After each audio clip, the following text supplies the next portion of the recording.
What is up, YouTube? And welcome back to Yu-Gi-Oh! House. Guys, today I'm breaking down the best decks post Dune.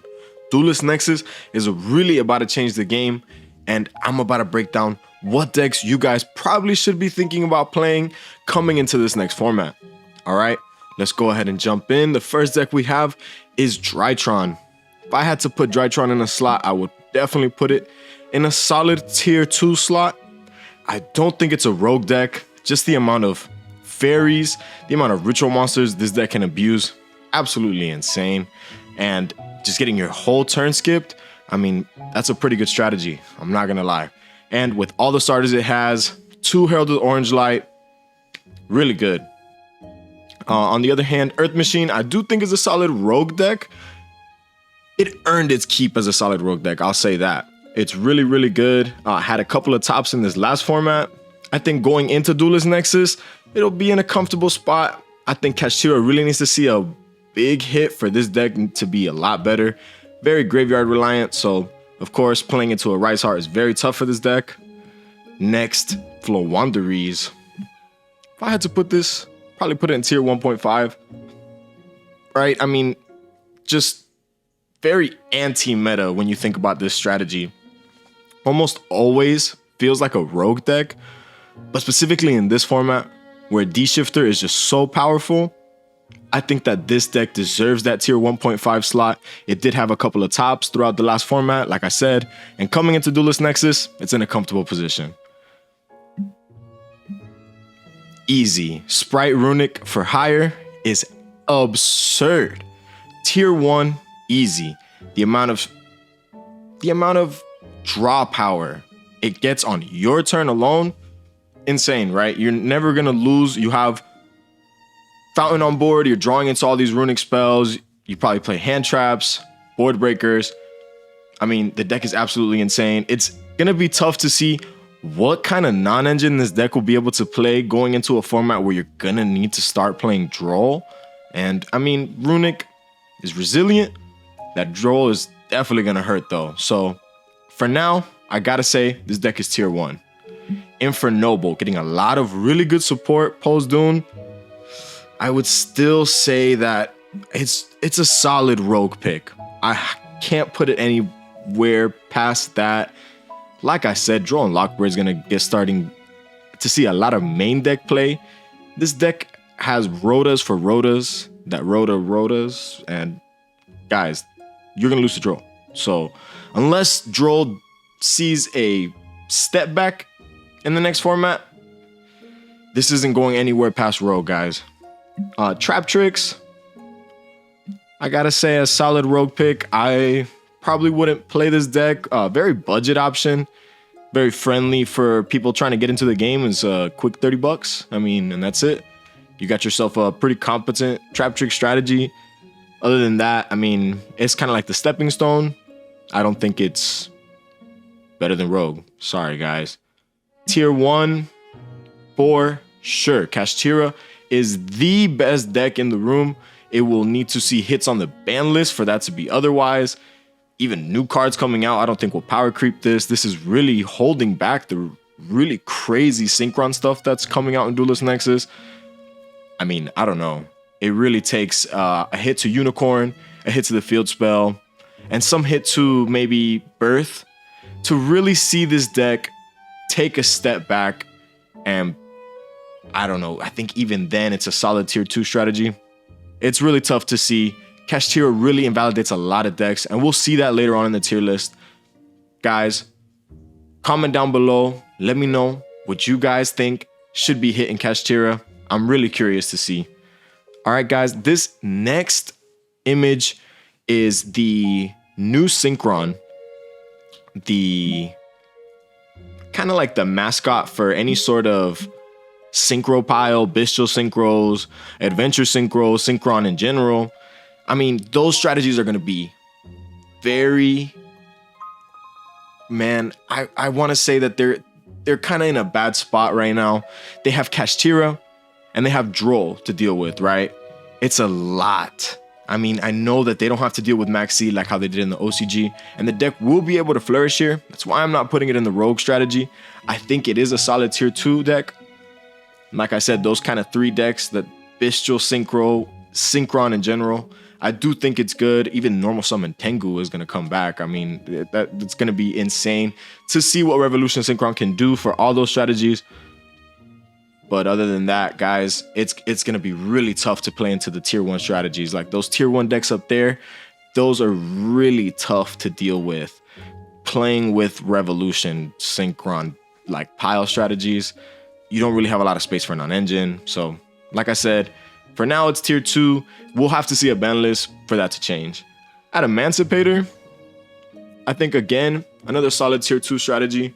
I think rocks are really, really good. It would have been really nice to see those new Testula TCG exclusive monsters.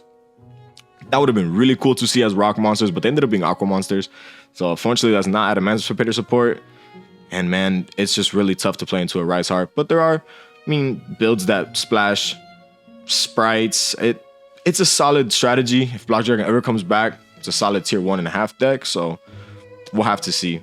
Marincess, again, another tier 2 strategy. Very, very good. Well above Rogue, I would say. It has a lot at its disposal. And, oh, guys, keep in mind, there's no sort of real order here. Of course, Marincess is a very, very good strategy.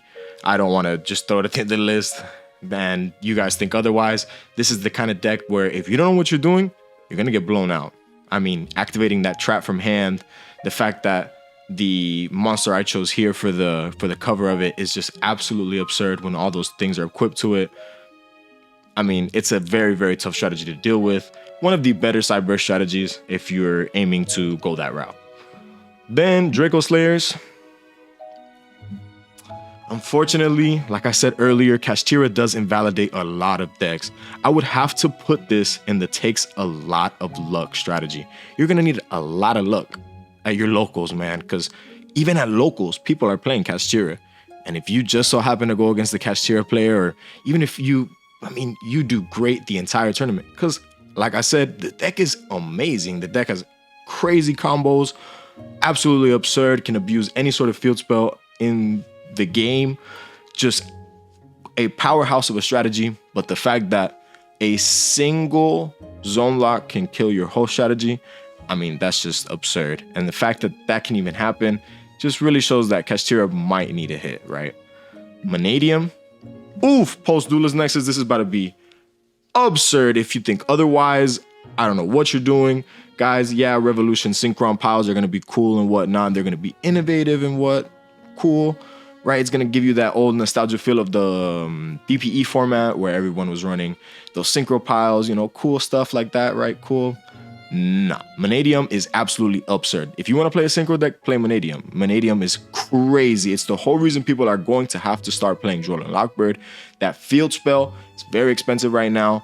And once we start going to those events where people are willing to spend that money to get those cards, you're going to see a high representation of Mannadium. I can guarantee you it can go the Calamity Lock route. It has so many other ways, so many different routes to take. Mannadium is absolutely explosive post Duelist Nexus. It's getting the new orb that can flow into any of the other orbs, which is absurd. Only time will tell, but in my opinion, this deck is absolutely tier 1. Plunder Patrol. I can't put it in takes a lot of luck. That would be disrespectful. I do think the deck is a solid rogue pick. It can abuse RUNICK spells. It can abuse the adventure strategy. Very, very good overall. I think your opponent, if they know what you're doing, though, unfortunately, that's where the deck gets a lot of its boost, right? Is the surprise factor, your opponent not knowing what they're doing against your deck, and hopefully you can catch somebody off guard. But if you do go against people who are reading your cards, then yeah, you're not gonna have a really good time. Eldritch, guys, don't play this. I'm putting it takes a lot of luck, and if you win your locals with Eldritch, oof, man, you might as well have won the lottery. It's really, really hard to pilot this deck right now. People are running upwards of 6 Bestials in the side deck. Dragon Link is maining God knows how many Bestials. It's going to be really, really hard to play this deck. Really hard. Not only the engine itself, but relying on Floodgates, KASHTIRA just bulldozers through those. It's going to be really, really tough to pilot this deck right now.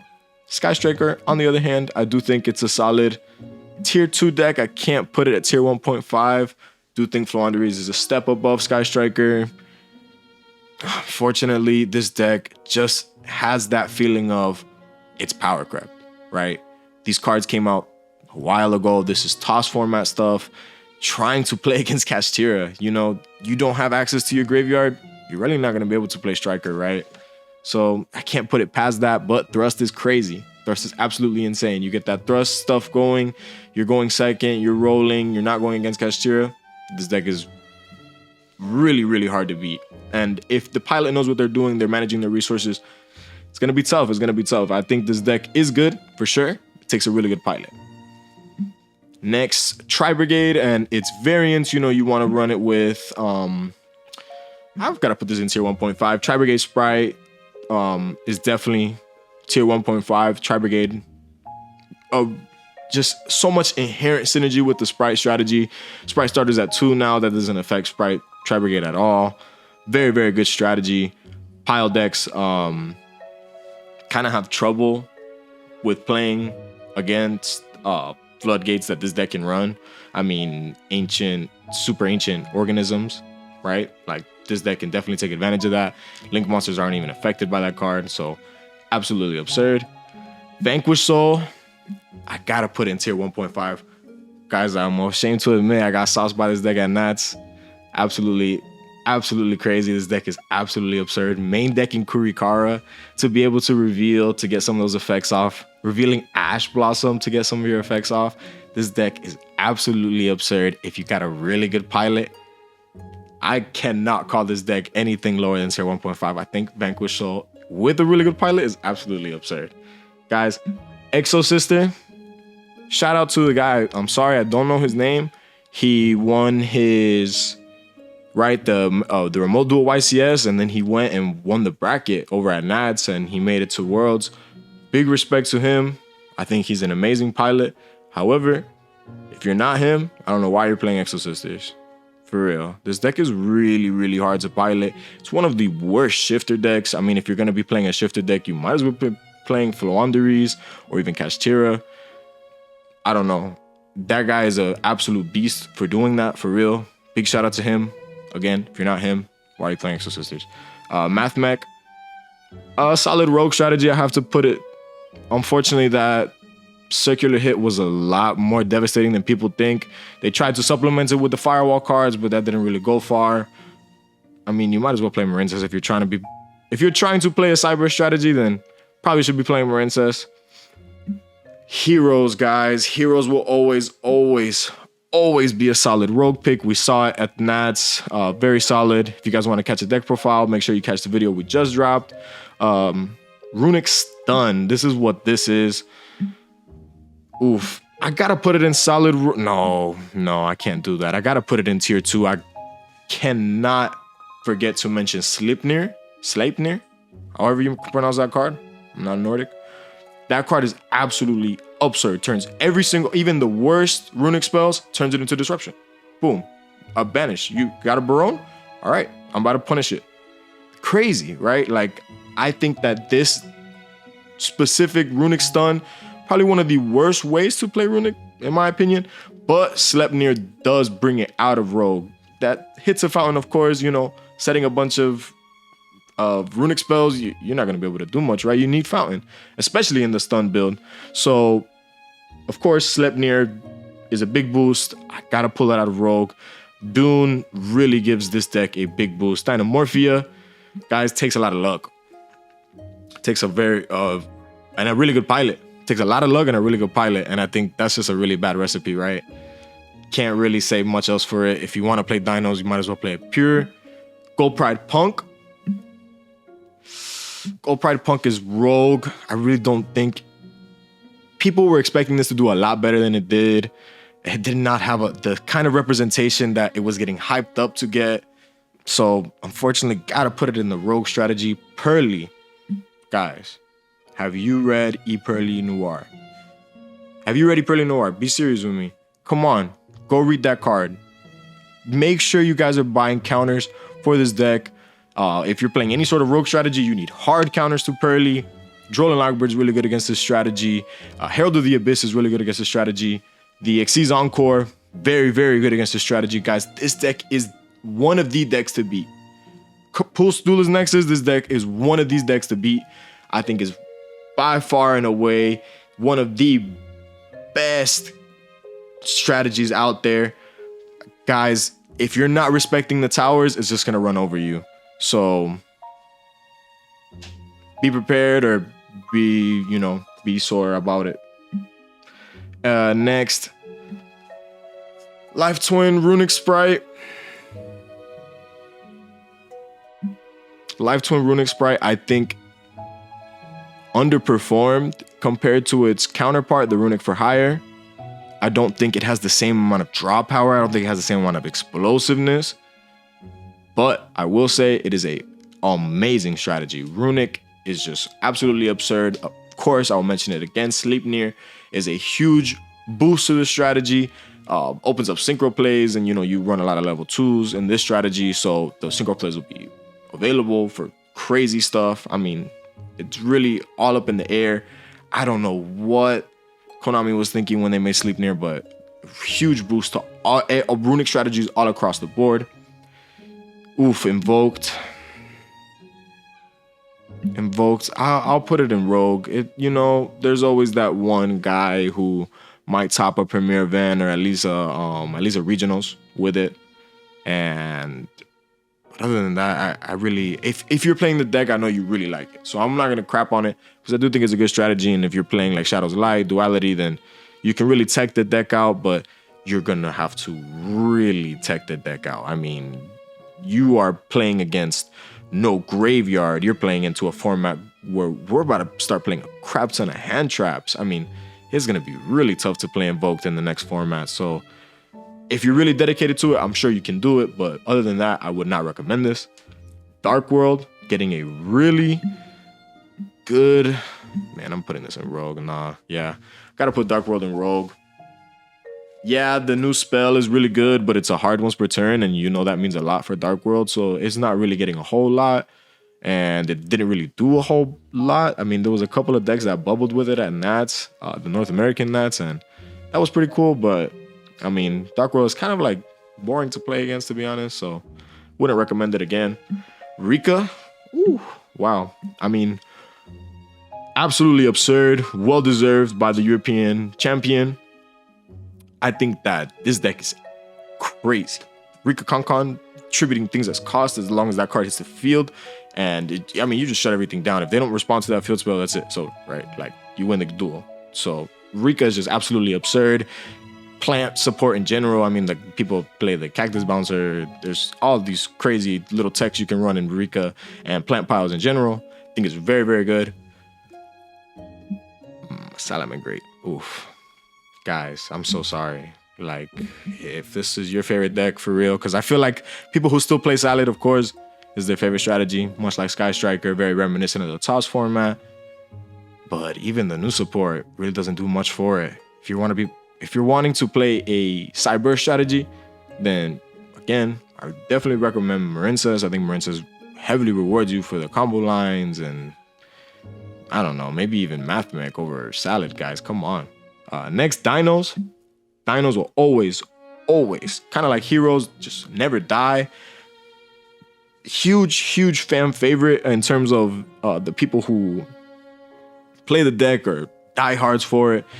They're going to take their deck out, which makes it a solid rogue deck, right? Like, so if you can play all those board breakers, you can play all those hand traps or whatever you need, then you're a solid deck for real. So I think that Dinos is in a good spot.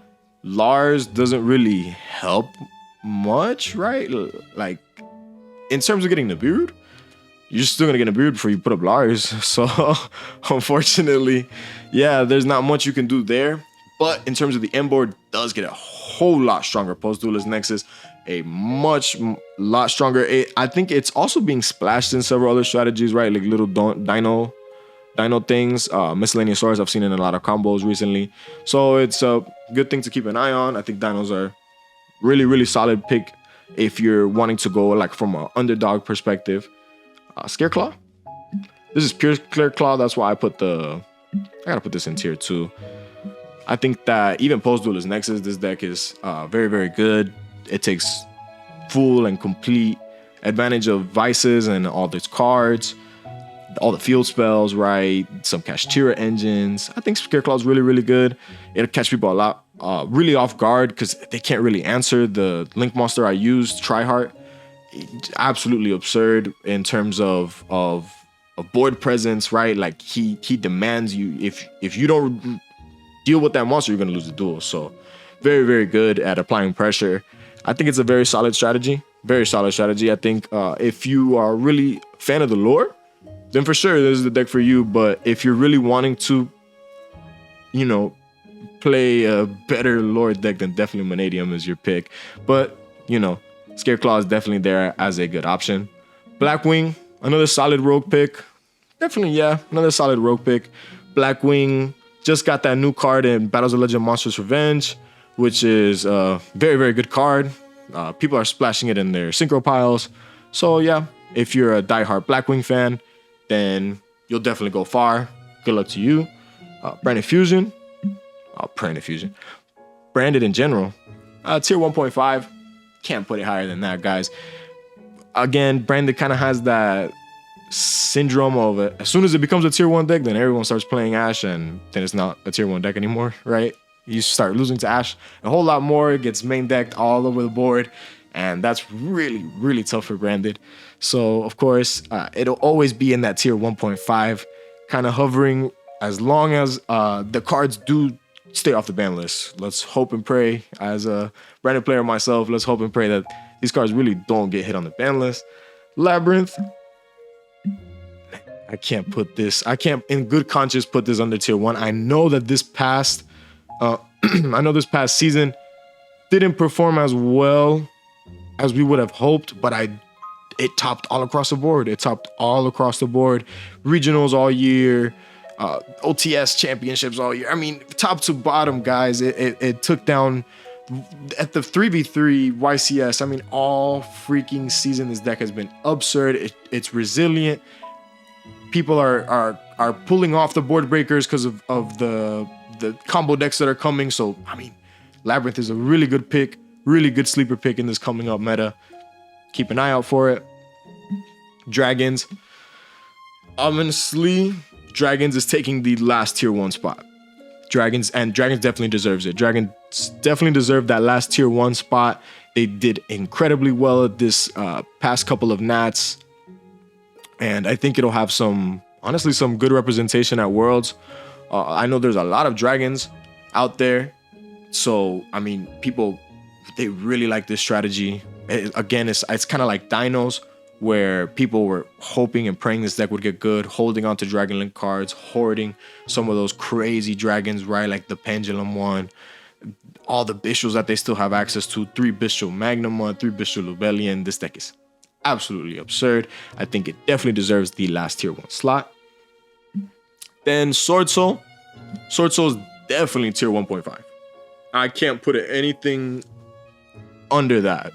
Sword Soul definitely has earned its keep across the board, taking down regionals, taking down several tops, right? Very, very good deck. I think that in terms of Denglong coming back, it's really up in the air if you play Denglong. I know a lot of people, they don't like playing it in the strategy. They think you're just adding another brick with the trap, right? And it's kind of hard to summon, and kind of clunky to summon, I should really say. And whether you play the Denglong route or not, the deck is solid regardless, and it's shown, right? Both versions of the deck have topped all across the board. Mikenko's a solid rogue pick. If you're playing it with the Libromancer engine, if you're playing Mikenko PK, which I've seen, very, very good strategy. Post Duelist Nexus, even the pure version gets a little better. So for sure, Duelist Nexus definitely does Mikenko a great service. Naturia Runick, I gotta put in tier 2. I think Sleipnir does a lot for this deck, for real. If you were really wanting to pilot this deck, of course, there are much better Runick variants. I don't think this is the deck that you have to play if you want to play Runick. But if you want to play Naturia, well, then you're going to have to play Runick cards and Sleipnir. does help. So of course, if you're wanting to play Runick Naturia, you're wanting to play the deck at a more competitive level, or you want to take your Naturia cards, you like dual terminal lore, I don't know, then definitely Sleipnir does help. It's a secret rare, I know, but does a whole lot for the strategy. Definitely pulls it out of that rogue pick. And let's see, guys, this is kind of representing Melfi Sprite Adventure.